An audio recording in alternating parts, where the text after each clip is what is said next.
isiniif dhiyeessa.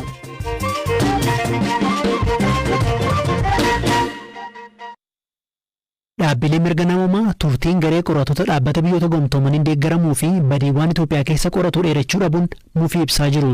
Guyyaa roobii kaleessaa biyyoonni egereen garee kana akka dheeratuuf fedha waan hin agarsiisneef ergamni garee kanaa torban dhufu xumurama. Itoophiyaan durumaa hundeeffama garee kanaa ergama siyaasa qaba jechuun mormaa turte. Dhaabbileen mirga namummaa garuu mootummaan badiitti himatame qorachuu hin danda'u jechuun ibsu. Mootummaan Itoophiyaa garuu badii akka hin raawwanne waakkata. Sirna haqa ce'umsa jedhamuunis haqa akka argamsiisu hima. Dhaabbilee murtee biyyootaan mufii ibsan keessaa tokko Human Rights Watchidha. Dhaabbatichatti daayirektariitti aantuu Afrikaa Laatishaa Baader mufii ibsite. Murteen kun dararaa waggoota muraasa darban Itoophiyaa keessatti mudateerraa kanneen lubbuun hafanii fi miidhaan irra ga'e waan akkaan hamilee isaanii cabsudha. Kun warra badiin isaan irratti raawwataa jirus ilaallata. Baay'een isaanii adeemsa mootummaan hordofu akka hin amanne koomishinii qoratuuf ibsaniiru. Durumaa gareen qorattootaa kun akka hundaa'u duraantummaan kan sosse gamtaa Awurooppaadha. Ta'us booda kana biyyoonni Afrikaa Itoophiyaa bira dhaabbachuun egereen garee kana akka hin dheeranne yaada isaanii ibsanii turan. Koomishiniin qorattootaa kun waggoota lama keessa gabaasa lama baaseen Itoophiyaa keessa badiin jajjabaa raawwataa jiraachuu ibse. Kana keessatti mootummaan Itoophiyaas simatameera. Eeguma waliigalteen nagaa raawwates walitti bu'iinsa kan dhaabbannee fi fuula durattis badiin akka itti fufu malu akeektuuwwan eeruun torban kana ibseera. Qorattuun dhimma Itoophiyaatti dhiyeenyaan hordoftu Laatishaa miidhaa murteen kun qabu jette akkanaan ibsite.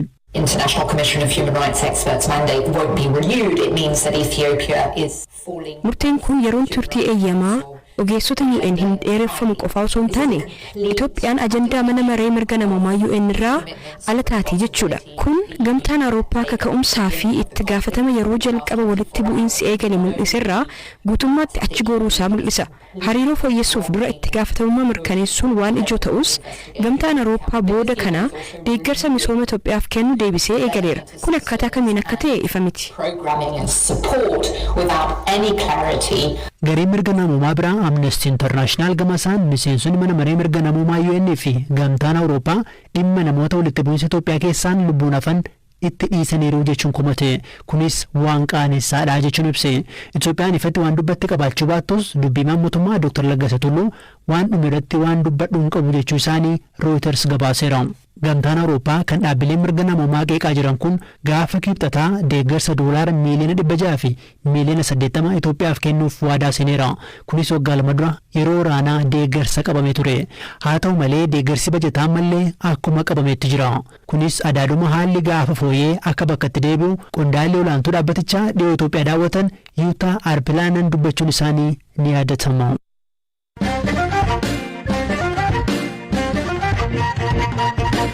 Haliilaa Raashiyaan ganda kaaba bahaa Yuukireen jirutti raawwatte jedhamee yoo xiqqaate namoonni 51 du'uu aangawoonni Yuukireen ibsan.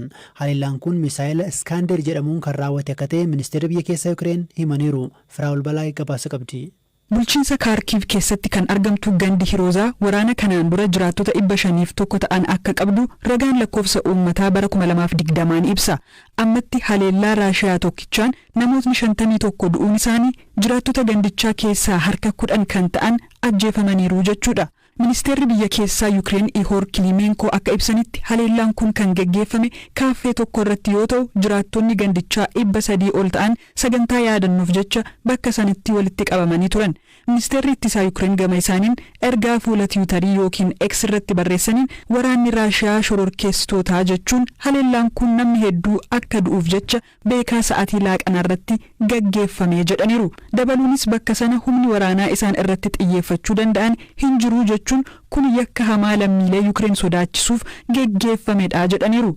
Haleellaan horiizaa irratti geggeeffame kun erga waraanni kun eegalee as haleellaa namoota nagaa irratti geggeeffaman keessaa isa hamaadha.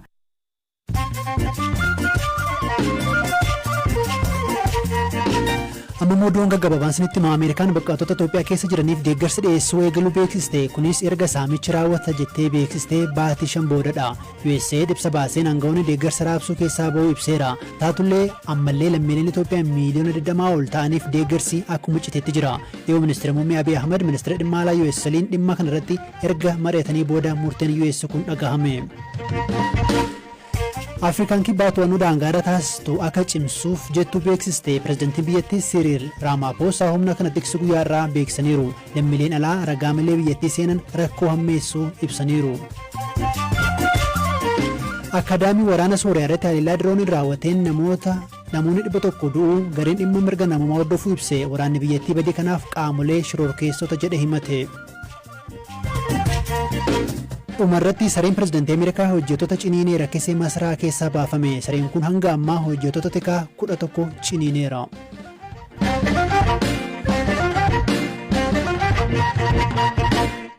Amma immoo dhimma nyaataa tokko isinitti himuuf jenna. Cuukkoo yookiin immoo michirraas jedhamee beekama. Garbuu akaamee daakame dhadhaan sukkumamee nyaata qophaa'udha. Nyaati kun keessummaafis qophaa'a. Namis akka galaatti qabatee deema. Dubartiin amma seenaa ishee isinitti himuuf jennu garuu nyaatuma biyya keessa beekamu kana biyya alaatti baastee gurguruu eegalteetti. Maqaan ishee Hayaa Tubbaa Guyyee jedhama. Turtii BBC waliin taasisteen maaliif soorata kana akka filatte gaafanneerra. Cuukkoon filadhee fi akka malee jaalladha dhugaatiif akka malee waan jaalladhuuf qofa jalqabe. Nyaanni aadaa cuukkoon kun nyaata addaati baay'ee irratti illee hojjetan. Cuukkoon ani naannoo itti dhaladhetti kabaja addaa qaba baay'ee akka malee jechuudha. Cuukkoon oormicheerraan daraaraallee ni jedhama.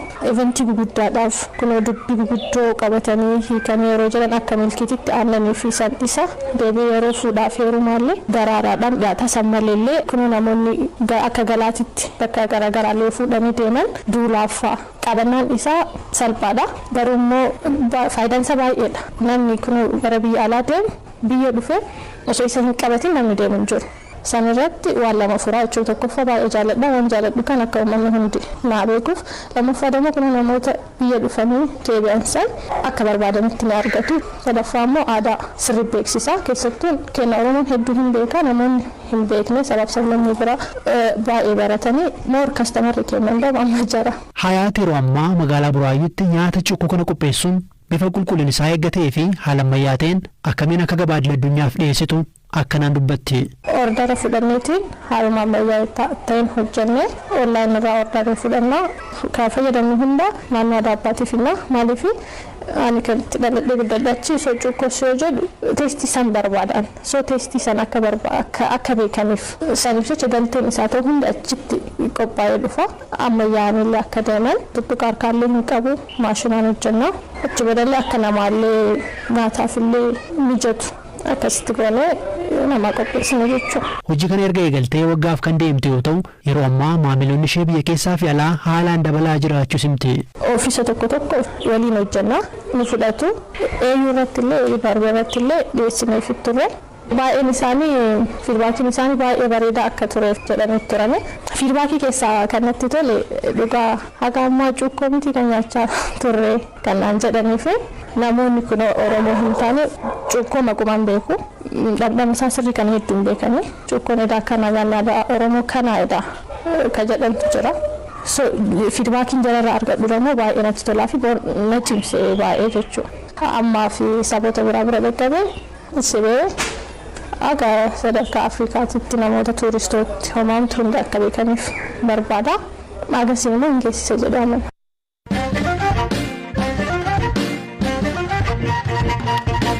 Ayyaanni Irreechaa baranaa sanbataa fi dilbata dhufu magaalaa Finfinnee fi Bishooftuutti haalaan kabajama. Ayyaana galateeffannaa kan ta'e Irreechi nagaan akka kabajamuuf magaalaan Finfinnee qophii xumuruu ibseera. Guyyaa kana mana hanga malkaatti maaltu raawwatama? Kana irratti Hamza Hussein, Abbaa Muudaa Tuulamaa, Abbabaa Haayiluu Gobanaa dubbiseera. Nama ka'ee raawwatee buna dhaabbatee ofii nyaattatee booka bulbulatee diinqatti booka biifatee qeetti immoo gadi ba'ee jirree isaa irratti amma jabanaa dhaabbatee booka biifatee dacaqii gannaa dandamannee booka biraatti waliin taane jedhee ollaa eebbisee ollaan isa eebbisee amma tuuta adeemedhees ergaa dabarbataa tuuta deemuun alfaanaadha. Maaliif tuuta waliin deema? Maaree hojjechuudhaaf. Maaree hojjechuun marmaaree bara baraan dagaagee baay'atee horee akkatti walaaganuu caala baay'atee walaaganuu caala. Dhibaayyullee diinqattiin dhibaafataa, adbaari qeerrattiin dhibaafataa, biyya nagaanuu godhe, uummata bahee kana nagaan reeffachiisinuu galchi, faffee nu bira dabarsu, gaarii nu bira dabarsin, facaafanne magarfanne kunoo nu magarsite fireetti nu goote midhaan kun gahee gootaraa nama guutu warra godhee xindii warra gootaraa dilbiina godhe yaa rabbiin nama jedheet maaree jechaa gabbisa jechaa kara malkaa qajeela. Akkamitti deemama mee gaafa gara irreechaa gaafa malkaatti gaafa qajeelan haala kamiin? Amma abbaan irreechaa magaalata ammateet ililli birraa hammatee dura maaree jedhee calqabaa fi jalaa fuudhanii gargaaranii haala mijeessan hin jira ammas irraa fuuti hayyolee siiqqee keessa araariyyoo gaafataniin araariyyoon hati siiqqeenyitti araar dammoo araarsaa rabbi nuu kenne malkaan nu ga'e hojjetee jira haala mijeessitee akkasii ka'anii wal hordofanii manguddoon biyyaa abbaan gadaa lubni gadaa dooriin gadaa foolleen gadaa foollee sirnaa tartiibaan akka calqabanii hordofatanii ka'anii qajeelanii malkaa dhangaa malkaatti immoo ammas iwaamanii abbaa malkaa jedhaa iwaama hoo jiraachuu baate galma jiraa jedha malee barbaadan naqu qophaa'ee gaafa irreechaa sanitti argamu qaba luba gadaa jedhaa akkatti waamee raawwatee tartiiba malkaa kana qaruu saaqanii eebbifatanii gammadanii waliin dacha'an jechuudha. Abbaan malkaa jechuun maal jechuudha mee sana xiqqoo nu hima. Malkaa sana isaa malkaa sana itti bilatee irreessa milkeessu abbaan malkaa isa jechuudha. Geettidha ammoo naanna'ee ilma singaa ilmaatti sin darbaa akkatti irraa fudhachaa dhufu. Gaafa tooraan gara malkaatti qajeelan irreeffannaadhaa fi dubartoonni fuuldura deemuu abbootiin gadaa ittaanuu sabooda dargaggoonni immoo duubarraan hordofuu jedhama.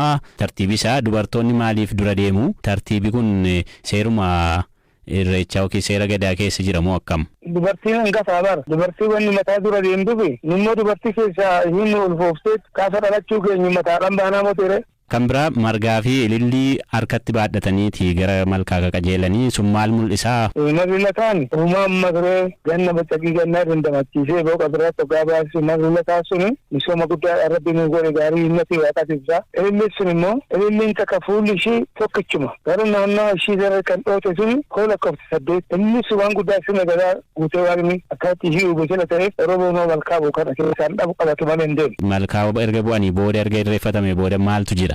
Gargarillee akkatti hin baane malkaa irreeffatanii yoo deebi'an hunduu mirga qaba malkaa qaruu saaqanii seera guuttataan yoo deebi'an gabbisayyoo malkaa buune nagaan baaneedhaatti gabbisayyoo kana yeroo ba'ee biyya gabbisee jedheetuma gabbisayyoo kanaan gabbisee akkatti deemee yoo deemu addaan hin bittinnaa'u abbaa malkaa faana xururanii deemanii qajeelanii wajjin bakka dirree abbaa malkaa jiru ga'anii yoo kana godhan gaafa barmaatilee fi uumaa waaqatitti jira daalacha qalatee kan irratti daamuti ibsan gubbaarratti daalacha san oduu aduun lixiin galee raawwatee qala hoo aduun lixiin qalan mijuu manatti godhatan an akka bookaa an akka bulbulaa an akka dhangaa walii kennanitti daraara eebbisaan nusaa ga'anii daraara eebbisanii saaqanii fuudhanii waliin ga'a kan bara dhufuun nu ga'e inaan magarsee nu sifeech gootaraan nu ga'e gabaa teenya quufa godhe yaa rabbi barmaan nu eebbisi barbana nu saaqat turstoo samii torbii waaqaanitti kenna turstoo samii torbii lafaanitti kenna akka tarfoon dhungatanii mormoon dhungatanii gammachuun addaan galan.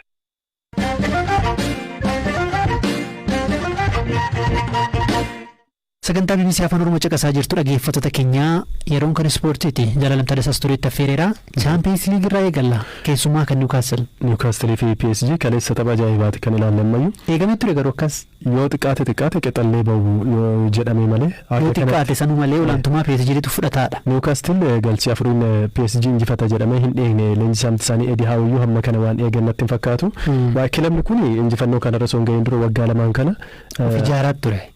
Waggaa lamaan kana abbootii qabeenyaa Saudi Arabiyaatiin bitame yeroo sana sadarkaa 19 ture Premier League keessatti dhumarra ture gadi bu'a jedhamee yeroo sodaatametti isaan kun waggaa lama keessatti taphattoota addaas hin mallatteessisne garuu baay'ee isaanii transform godhanii jijjiiraniiru ga'umsa isaanii ergasii amma Newcastle kilaba gareen kamiyyuu sodaatu ta'ee jira waggaa 20 keessatti hirmaannaa Champions League yeroo jalqabaaf kan isaan argatanii bara 2003 ture Barcelona wajjin dirree isaan irratti taphatanii 2-0 kan mo'aman ergasii Champions League keessa iyyuu hin galle kun immoo kaleessa injifannoo guddaa yeroo jalqabaaf dirree isaan irratti argatanidha tapha jalqabaa irratti AC Milan waliin qixa bahanii ture amma ramaddii isaanii keessa garee isaanii keessa qabxii 4 dursaa jiru. Leenjisaan PSG maal jedhanii isaan amma dirree keessa gaafa sallaalleenu maaltu ta'aa jira jedhanii waan isaanitti bitaa galee fakkaata. Keessumaa Kylian Mbappeen amanuu hin dandeenye.